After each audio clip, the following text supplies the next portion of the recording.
चलो बच्चों, let's read the question. The question says mark the correct choice as 1. Both statement 1 and statement 2 are correct. 2. Both statement 1 and statement 2 are incorrect. 3. Statement 1 is correct and statement 2 is incorrect.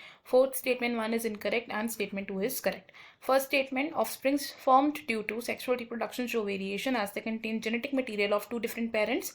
Second, variations are very important for the survival of species. First statement में कहा गया है कि जो organisms या जो offspring sexual reproduction से produce होते हैं उनमें वेरिएशन शो होती है क्योंकि उनमें दो डिफरेंट पेरेंट्स का जेनेटिक मटेरियल प्रेजेंट होता है. एंड सेकंड स्टेटमेंट में कहा गया है कि वेरिएशन सर्वाइवल ऑफ स्पीशीज के लिए इंपॉर्टेंट है. इस क्वेश्चन में हमारा जो की कॉन्सेप्ट यूज हो रहा है that will be sexual reproduction. की concept is sexual reproduction. Sexual reproduction में क्या होता है?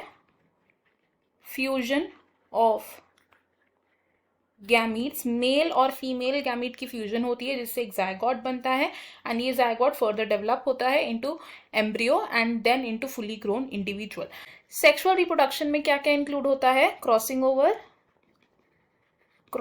Over and recombination. Maternal chromosome और पैटर्नल क्रोमोसोम के बीच में क्या होता है? क्रॉसिंग ओवर होती है और रिकॉम्बिनेंट्स बनते हैं जिसकी वजह से जो सेक्सुअल रिप्रोडक्शन से ऑफस्प्रिंग्स प्रोड्यूस होते हैं इनमें वेरिएशन होती है. जेनेटिक वेरिएशन की अगर बात करें तो ये जो जेनेटिक वेरिएशन आ रही है इस ऑफस्प्रिंग में ये इम्पॉर्टेंट है. This is very important for the survival of species. क्यों? क्योंकि वेरिएशन आने की वजह से क्या होता है कि एक स्पीशीज अडेप्ट करती है to the changing environment. Adapt to changing environment and वो सर्वाइव कर पाएगी. और अगर एक स्पीशीज में वेरिएशन नहीं आएगी लंबे टाइम तक तो वो चेंजिंग एनवायरमेंटल कंडीशंस को अडाप्ट नहीं कर पाएगी एंड जल्दी ही एक्सटिंक्ट हो जाएगी. तो हम यहाँ से क्या कंक्लूड कर सकते हैं कि सेक्सुअल रिप्रोडक्शन के जो ऑफस्प्रिंग्स होते हैं इनमें वेरिएशन आता है क्योंकि इनमें दो पेरेंट्स का जेनेटिक मटेरियल प्रेजेंट होता है. तो फर्स्ट स्टेटमेंट तो करेक्ट है.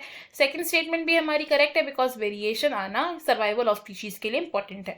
हमारा करेक्ट आंसर है यहाँ पर option 1, option 2, option 3 and option 4 wrong हो जाएंगे. I hope you have understood it. Best of luck.